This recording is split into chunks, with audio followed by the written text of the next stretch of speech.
Assalamualaikum warahmatullahi wabarakatuh.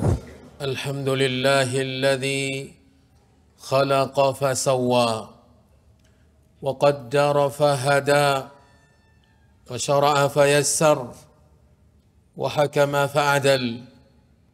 Asyhadu an la ilaha illallah wahdahu la syarika lah, ilahul awwalin wal akhirin. وأشهد أن محمدا عبده ورسوله. اللهم صل وسلم وبارك على نبينا ورسولنا محمد وعلى آله وأصحابه ومن تبعهم بإحسان إلى يوم الدين. أما بعد أيها المسلمون، أوصيكم ونفسي بتقوى الله، فإن من اتقى الله وقاه وجعل الجنة مثواه. يقول تعالى في القرآن الكريم: يا أيها الذين آمنوا اتقوا الله حق تقاته ولا تموتن إلا وأنتم مسلمون. ثم أما بعد أيها المؤمنون عباد الله. Ma'asyiral muslimin, sidang jemaah Jumat yang dirahmati dan dimuliakan oleh Allah. Melalui mimbar Jumat di hari yang mulia ini, di bulan yang mulia, di bulan Sya'ban, khatib kembali mengingatkan kita semua untuk meningkatkan ketakwaan kita kepada Allah Jalla fi'ula Rabbul Alamin dengan takwa yang sebenar-benarnya. Karena barang siapa yang bertakwa kepada Allah, pasti Allah akan selalu menjaganya, dan pasti Allah akan menempatkannya di surganya. Ma'asyiral muslimin, sidang jemaah Jumat yang dirahmati dan dimuliakan oleh Allah. Ini adalah Jumat yang keempat dan terakhir di bulan Sya'ban. Beberapa hari lagi kita akan berjumpa dengan bulan Ramadan. Tidak asing di telinga kita, ma'asyiral mu'minin, tentang keutamaan bulan Ramadan. Sudah tidak henti-hentinya orang-orang yang berilmu menyampaikan kepada kita nasihat-nasihat, mengingatkan kepada kita bahwa jangan sampai kita lengah dan jangan sampai kita tidak memberikan perhatian yang besar tentang kedatangan bulan Ramadan. Bulan Ramadan adalah bulan yang dipilih oleh Allah untuk memilih hamba-hambanya yang beriman, hamba-hambanya yang bertakwa, agar Allah Subhanahu wa ta'ala menaikkan derajatnya setinggi-tingginya, agar Allah Subhanahu wa ta'ala mengampuni dosa-dosanya dan bahkan membebaskannya dari api neraka. Beberapa hari ke depan, apakah kita hanya sekedar menanti dan menunggu kedatangan malam pertama di bulan Ramadan, ataukah kita mesti melakukan persiapan?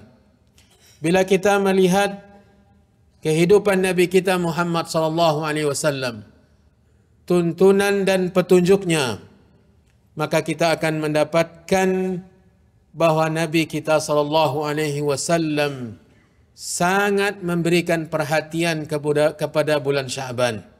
Dan beliau mengabarkan bahwa tidak sedikit orang-orang yang melalaikan bulan Sya'ban, bulan yang terletak di antara Rajab dan bulan Ramadan. Nabi SAW juga mengisi bulan Sya'ban dengan ketaatan-ketaatan dan amal salih. Di antara ketaatan yang dilakukan oleh Nabi SAW di bulan Sya'ban adalah memperbanyak puasa. Pada khutbah ini, ma'asyiral muslimin yang dirahmati dan dimuliakan oleh Allah, kita mengingatkan kaum muslimin semua tentang apa-apa saja yang perlu kita berikan perhatian menyambut bulan Ramadan. Yang pertama, mari kita berdoa kepada Allah, memperbanyak ibadah doa. Berdoa ma'asyiral mukminin adalah ibadah yang mulia, ibadah yang tinggi derajat dan kedudukannya. Bahkan semua ketaatan dan amal saleh intinya adalah doa.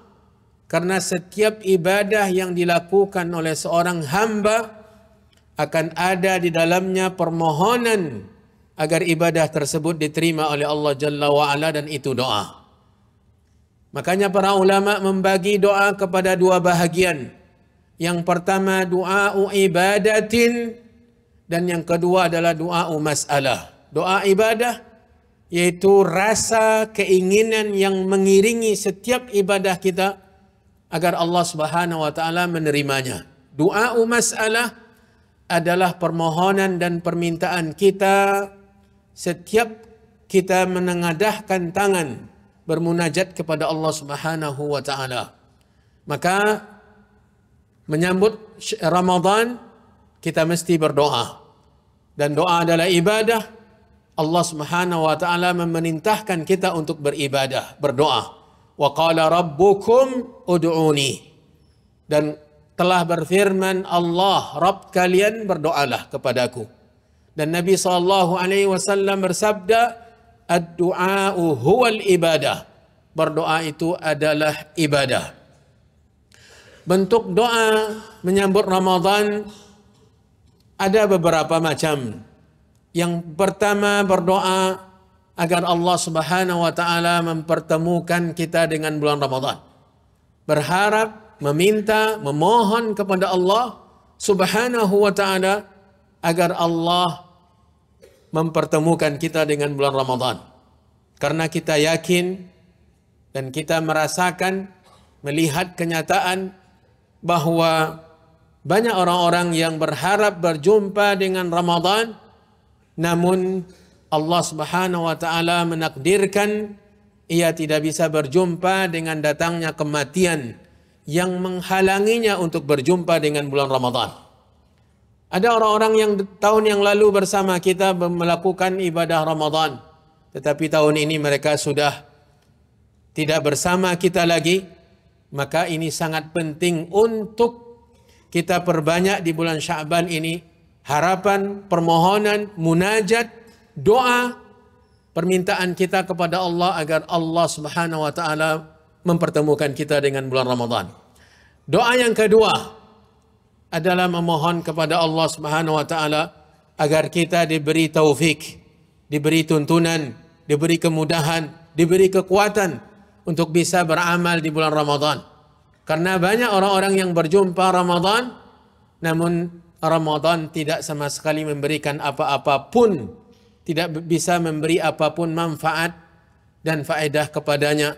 Bahkan tidak sedikit dari orang-orang yang berjumpa Ramadan, Nabi SAW mendoakan kerugian untuknya, sebagaimana ditegaskan dalam hadis, raghima anfu abdin adrakahu Ramadan thumma salakh falam yufar lah. Merugilah seorang hamba berjumpa Ramadan kemudian berakhir, namun dia tidak berhasil mendapatkan ampunan dari Allah Jalla wa'ala.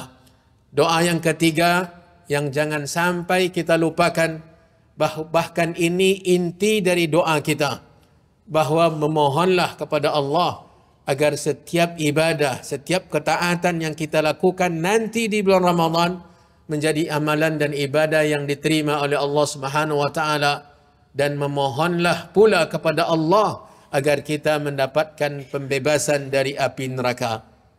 Kemudian yang kedua yang perlu kita lakukan di bulan Sya'ban dalam penantian menunggu Ramadan adalah berniat untuk beramal.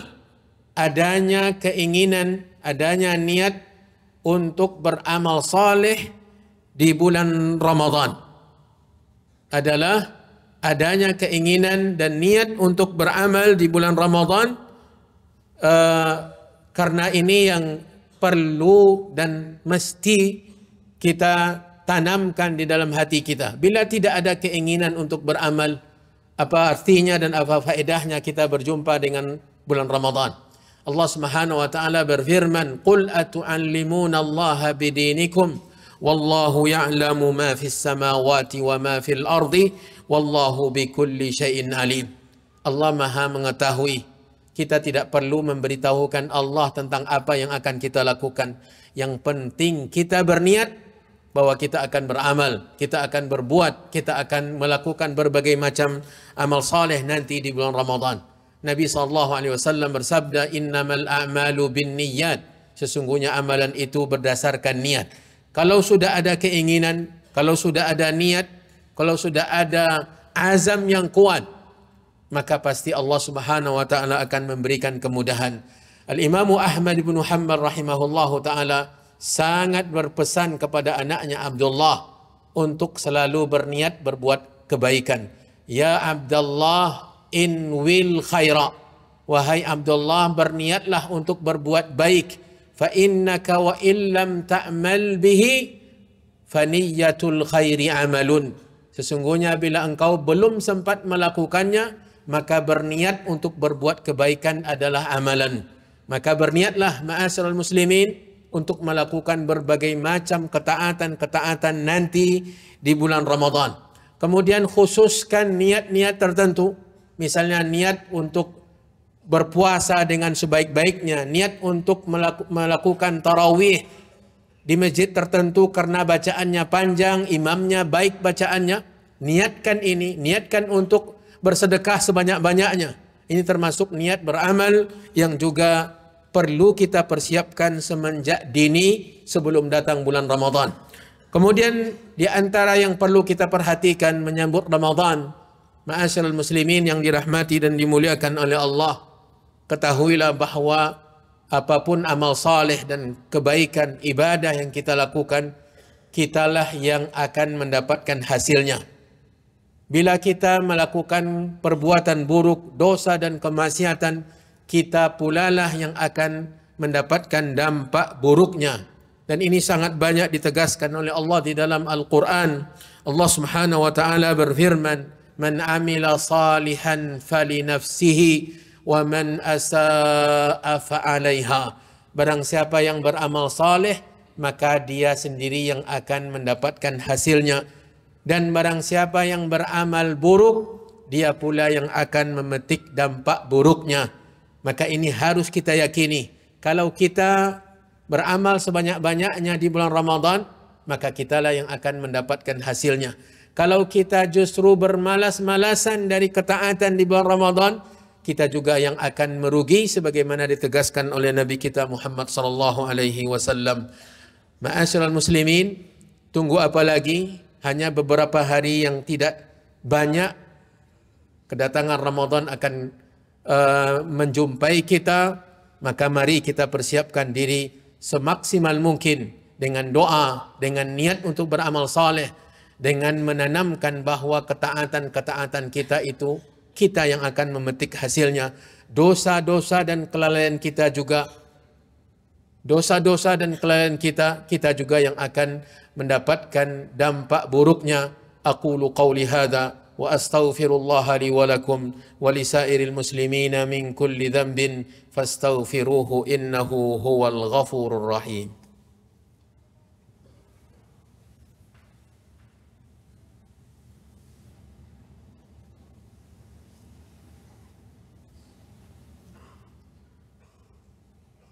Alhamdulillahi ala ihsanih والشكر له على توفيقه وامتنانه أشهد أن لا إله إلا الله وحده لا شريك له تعظيما لشانه وأشهد أن محمدا عبده ورسوله الداعي إلى رضوانه بلغ الرسالة وأدى الأمانة ونصح الأمة وجاهد في الله حق جهاده اللهم صل وسلم وبارك على نبينا ورسولنا محمد وعلى آله وأصحابه ومن تبعهم بإحسان إلى يوم الدين.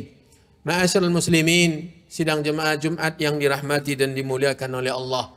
Di antara yang sangat penting kita persiapkan menyambut Ramadan adalah membekali diri dengan ilmu. Membekali diri dengan ilmu tentang apa-apa yang akan kita lakukan di bulan Ramadan. Apa-apa saja hukum-hukum yang berkenaan dengan puasa Ramadan. Allah Subhanahu wa taala berfirman, "Wa man ahsanu dinan mimman aslama wajhahu lillahi wa huwa muhsin." Dan siapa yang lebih baik agamanya, atau siapakah yang terbaik agamanya dari orang-orang yang mengislamkan wajahnya karena Allah dan dia berbuat ihsan. Berbuat ihsan ini ditafsirkan oleh ulama adalah mengikuti tuntunan dari agama kita. Maka kita wajib membekali diri dengan ilmu tentang amalan-amalan yang difardukan kepada kita. Puasa Ramadan diwajibkan oleh Allah atas kita semua. Orang-orang yang beriman, yang berakal, yang muslim, yang muqim, yang mampu dan tidak ada uzur, wajib untuk berpuasa, maka dia wajib pula membekali diri dengan ilmu. Al-Imam Al-Bukhari rahimahullahu ta'ala di dalam kitab sahihnya membuatkan sebuah bab yang berbunyi al-ilmu qabla al-qawli wal-amal. Berilmu sebelum berbicara dan beramal. Karena nilai atau di antara syarat diterimanya amal ibadah kita yang dijelaskan oleh para ulama adalah antara ikhlas karena Allah Subhanahu wa taala, islamul wajhi lillah, kemudian yang kedua adalah mengikuti tuntunan dari Rasulullah sallallahu alaihi wasallam. Maka kami menghimbau semua ma'asyiral muslimin untuk membekali diri dengan ilmu, belajarlah, bacalah dan bacalah, serta bertanyalah tentang apa-apa yang disyariatkan oleh Allah Subhanahu wa taala untuk kita, baik di bulan Ramadan maupun di luar Ramadan. Dan kita meminta, memohon, berdoa kepada Allah Subhanahu wa taala dengan bertawassul dengan nama-namanya yang indah dan sifat-sifatnya yang maha mulia. Semoga Allah Subhanahu wa taala mempertemukan kita semua dengan bulan Ramadan. Allahumma inna nas'aluka bi asma'ikal husna wa sifatikal ula. Allahumma inna nas'aluka bi rahmatika allati wasi'at kulla syai. Allahumma inna nas'aluka an tuballighana jami'an Ramadan. Allahumma ballighna Ramadan. Allahumma ballighna Ramadan. ونحن في إيمان وأمان ونحن في إيمان وأمان وإسلام وتقوى. اللهم إنا نسألك رضاك والجنة ونعوذ بك ومن سخطك ومن النار. اللهم اغفر للمسلمين والمسلمات والمؤمنين والمؤمنات الأحياء منهم والأموات إنك سميع قريب مجيب الدعوات يا قاضي الحاجات. ربنا آتنا في الدنيا حسنة وفي الآخرة حسنة وقنا عذاب النار. عباد الله, perbanyaklah bersalawat untuk Nabi Muhammad sallallahu alaihi wasallam, terutama di hari yang mulia ini sebagaimana ditekankan oleh Nabi kita Muhammad sallallahu alaihi wasallam. Qumu ila salatikum.